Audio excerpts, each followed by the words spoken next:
Okay, what's going on, people? This is Shok, and here's a review for Sony's conference.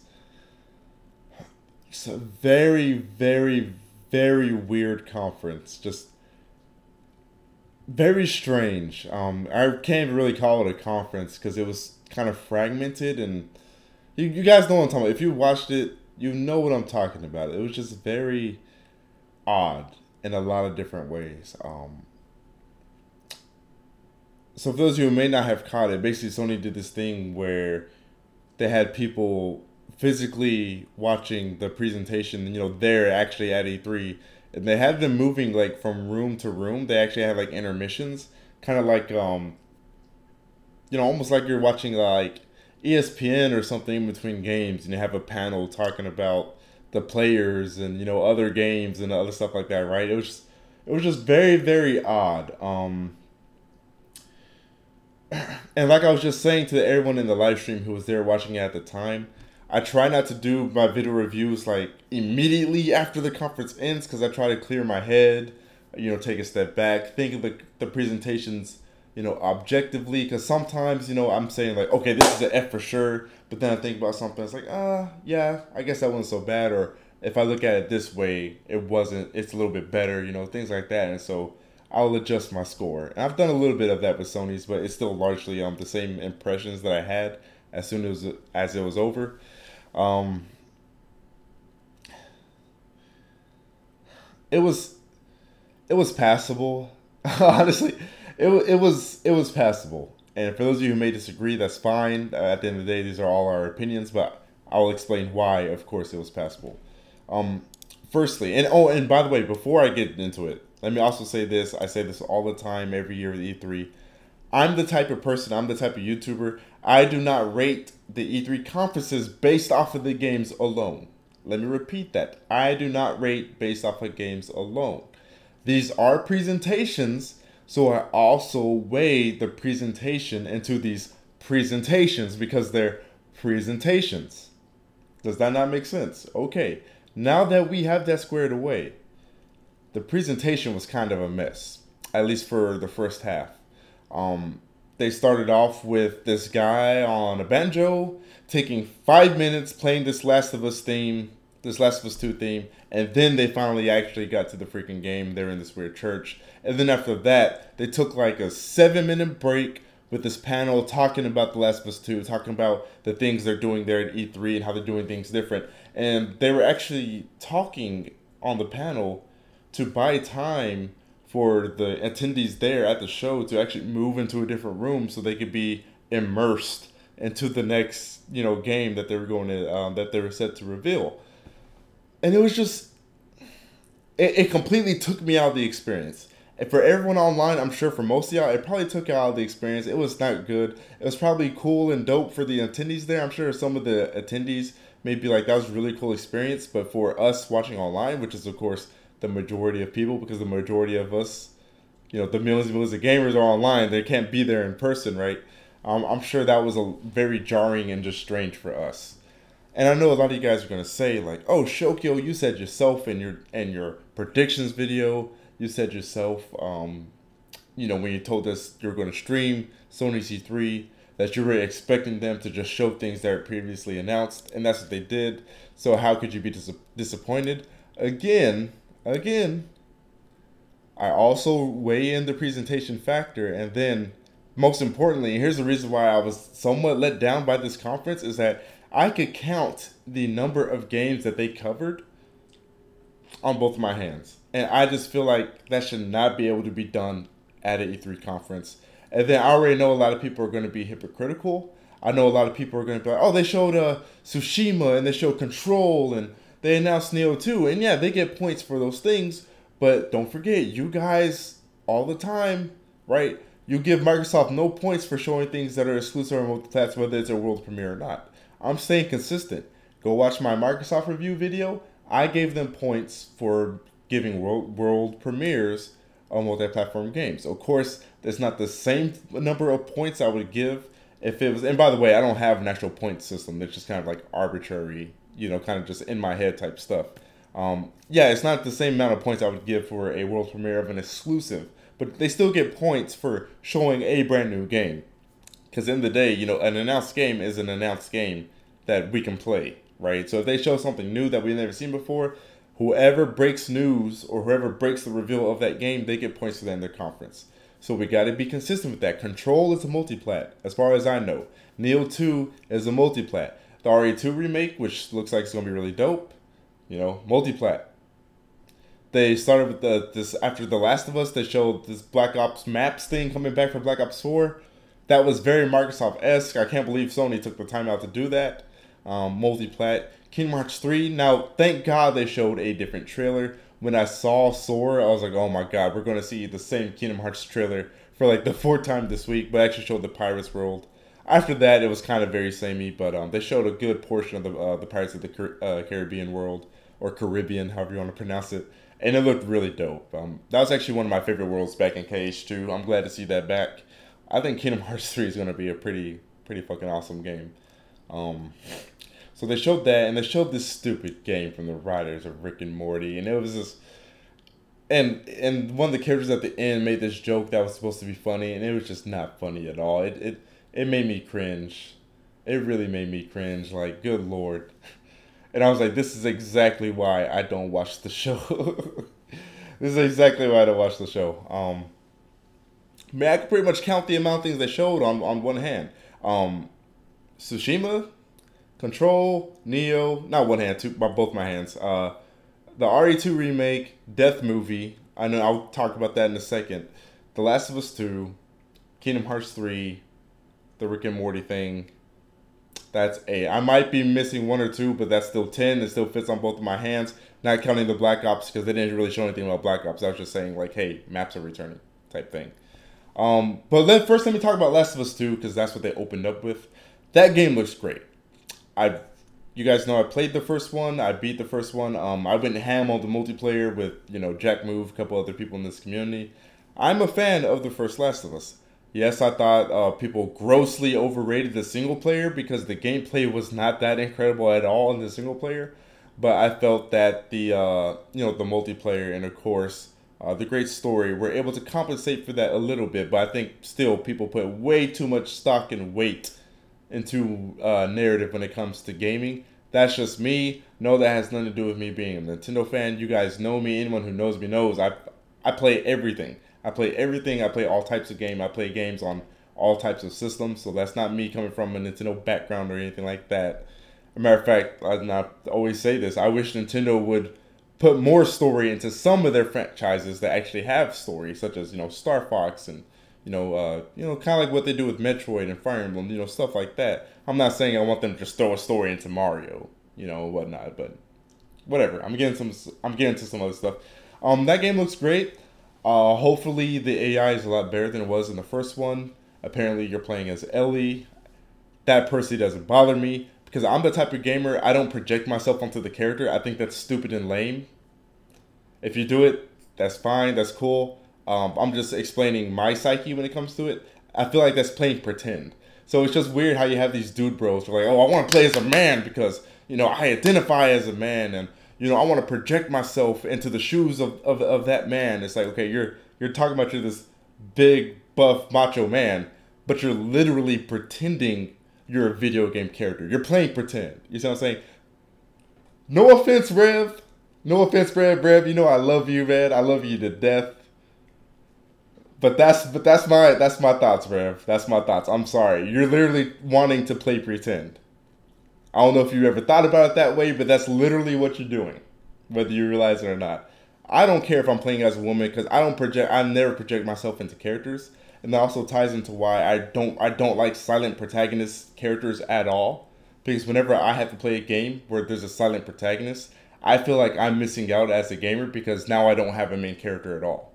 And the whole point of a silent protagonist is, hey, you're the protagonist, you're that character, you project yourself onto that character. I don't do that. So when they give me a silent protagonist, character creating all that, when I'm playing that game, I feel like I don't have a protagonist at all. You see what I'm saying? But anyways, I got into some other stuff again. Gotta stop doing that. But anyways, Last of Us looks great. The gameplay looks a lot smoother. Looks a bit more refined. I didn't really see anything in there that seemed too new. Guys, correct me if I'm wrong in the comment section. Maybe I missed something, but I was watching the gameplay very carefully. I didn't see anything too new. I'm not saying I have to reinvent the wheel or do anything innovative or anything like that.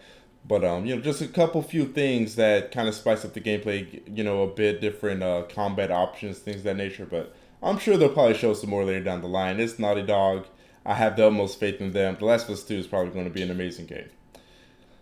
Now, let's go on to our featured presentation. That being Death Stranding. Go back and watch my E3 expectations video. Go back and watch. I think I talked about it when I put up the video saying I was live streaming on Twitch, streaming the Sony conference. Death Stranding turned out to be exactly what I feared it was going to be. What I said in that video was, I'm scared that Kojima is so caught up in the narrative, is so caught up in the story, is so caught up in the cinematic factors, that he's going to forget that he is first and foremost developing a video game. Lo and behold, according to what we've gotten so far, that is exactly what has happened, people. And for the entirety of this E3, we see this reoccurring theme. Like, some of these developers are forgetting that these are first and foremost video games. Where is the gameplay? We've had so many new titles revealed this E3, and people are like, oh, this E3 is great. But 75%, 95%, I don't know exact percent, but you guys know what I mean. Like, just like a large majority of these games that are newly announced or whatever, they have shown nothing of. The new Elder Scrolls and the new the two games Bethesda announced. Not Bethesda, that was one of them. Yeah, there's another one that they announced that they didn't show anything of. Sony showed one that they didn't show anything of. Ubisoft announced one, I think. I can't remember what it was. Just a lot of games announced where it's just like 5-second CG trailer that doesn't really tell us anything, and like that's kind of it. It was Square Enix. Square Enix showed 2 of them. Yeah, Square Enix showed 2 new games. They gave us nothing on them whatsoever. Microsoft announced a Halo engine. Not even, like, technically they announced Halo 6, but they more so announced the engine that it was running on. It had nothing to show about the game. It's just a reoccurring thing. But anyways, Death Stranding. They showed gameplay. They showed in-game footage, but it was walking the entire time. And there's these huge, gorgeous environments that these characters are walking in with nothing in them, with nothing going on, with walking. Now, yes, I know you guys are going to say, go to the defense, of course there'll be actual gameplay. They'll show more later. Maybe. But as of right now, I have the right to go off of what we've been shown. You see what I'm saying? You cannot blame someone for critiquing something that the developers have chose, selectively to show to us. I have the right to critique what they've shown. They haven't shown jack. So I'm going to assume this game is exactly like they showed until they prove otherwise. I would love to be proven wrong. I have nothing against this game. I have nothing against Hideo. I love Hideo Kojima. You guys know I love Zone of the Enders. Zone of the Enders is one of my favorite franchises of all time. I love The Second Runner. That is my top 3 most favorite games of all time. And I love Metal Gear Solid 4. That was in my top 3 favorite games of last generation. And I'm not even a Metal Gear fan. And I love Metal Gear Solid 4. Guns of the Patriots. So it has nothing to do with being against games with heavy narratives. Again, Guns of the Patriot was one of my favorite games last gen, and that game was mostly cutscenes. The cutscene time versus gameplay time, there was more cutscene time in that game than there was gameplay.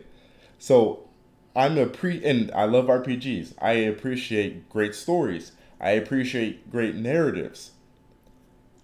I just want to make sure that these games with great stories and great narratives also have some compelling gameplay. Death Stranding is a straight up walking simulator.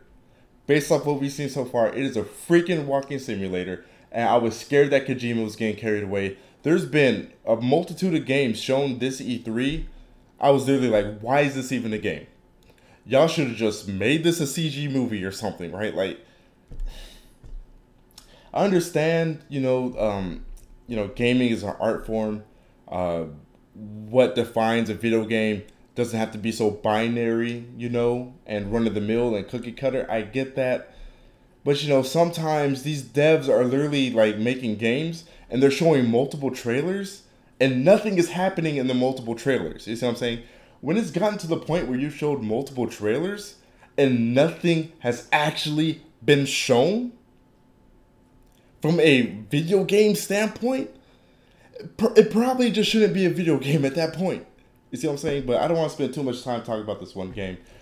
Death Stranding is still one of my most interested, one of the games I'm interested most in because of the story. Because the story looks crazy now. This world, I can't wait to see what the explanation is, like what it's about.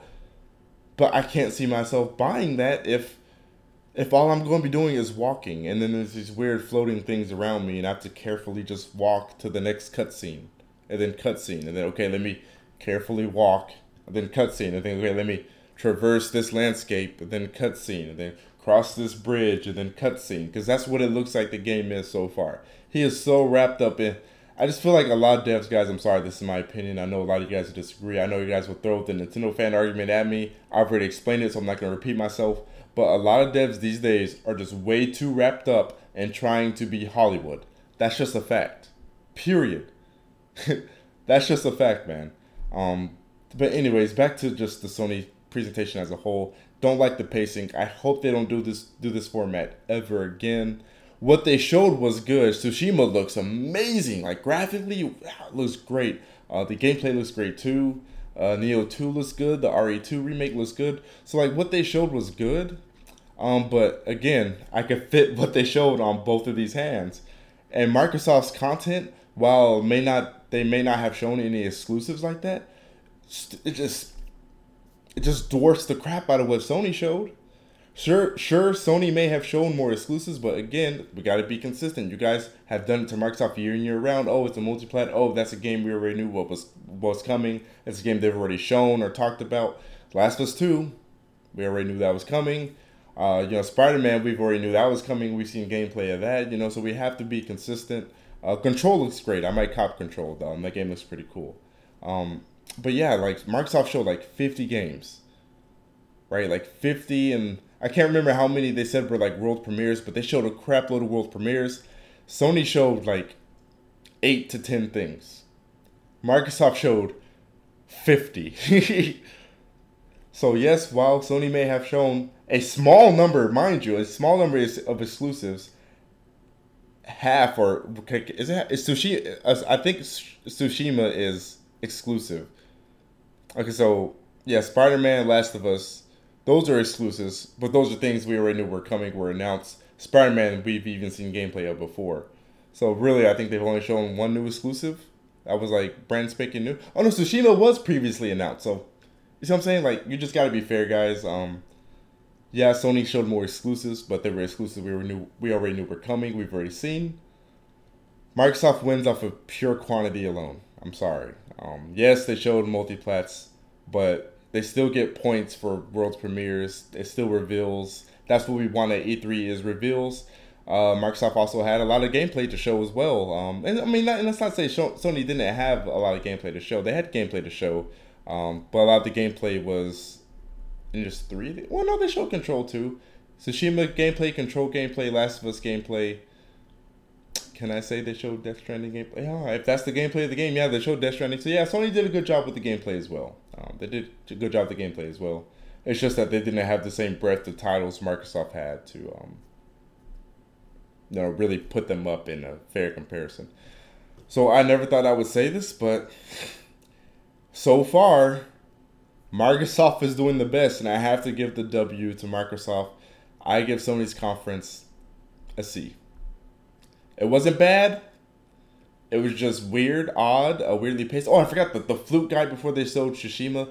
What is up with this E3 and all this music? Stop. We don't care. Video games. Video games. We do not care about this guy playing on a flute, this guy playing on a banjo, this panda dancing his happy ass down the aisle. We don't care about that stuff. Show us the video games companies, please.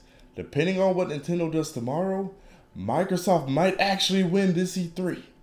Because so far, they are ahead, and Nintendo are the only people left to go. Sony gets a C. I didn't have my expectations that high. Technically, they did what I said they were going to do, but they still kind of managed to disappoint me at the same time. But I can't say the conference was bad. It was just strange. It was weird. It didn't have nearly as much content as they usually have. Sony's are usually jam-packed with content. And I just hope they never do this format again. Those are my thoughts, guys. Let me know what you guys think down below. I'll see y'all later.